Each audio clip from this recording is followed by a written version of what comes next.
আজ ডিউটির call time সকাল ৯টায়। আমি টাইম মতো চলে এসেছি। তারপর লিফট করে ওপরে গেলাম, চাবি নিয়ে গাড়ির পার্কিংয়ে চলে এলাম। নমস্কার দর্শক, আমার ডিউটি মহেশতলা ইডেন সিটি। সকাল হয় কাজে আসি, রাত হয় বাড়ি যায়। রোজকার জীবন আমার মতো ড্রাইভার ভাইদের, কিন্তু কাজ তো করতেই হবে। আজ না হলে মন মেজাজ কিছুই ভালো লাগে না। একটা সময় ছিল যখন স্কুলে পড়তাম, না ছিল এত হেডেক, না ছিল এত দায়িত্ব।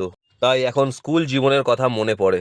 বাবা মা বলতো পড়াশোনা কর পড়াশোনা কর, কিন্তু আমরা তো শুনতাম না। বড়দের কথা সব সময় মেনে চলা। যাই হোক, এখন কাকুকে নিয়ে ইডেন সিটি থেকে বেরিয়ে পড়লাম। চলে এলাম বেহালা বাজার, তারপর বেহালা চৌরাস্তা, তারপর শখের বাজার। চলে এলাম ভিভো শোরুমে। কাকুর ফোনটা ডিস্টার্ব করছিল, তাই ভিভো শোরুমে নিয়ে এসেছি। 30 মিনিট 40 মিনিটের মধ্যে কাকুর ফোনটা রিপেয়ারিং হয়ে যায়। ওখান থেকে বেরিয়ে পড়লাম মহেশতলা ইডেন সিটির উদ্দেশ্যে। অন্য কিছু কাজ ছিল না, ওই ফোনটাই রিপেয়ারিংয়ের কাজ ছিল। তাই এখন মনে পড়ে, যদি বাবা মার কথা শুনে পড়াশোনাটা করতাম।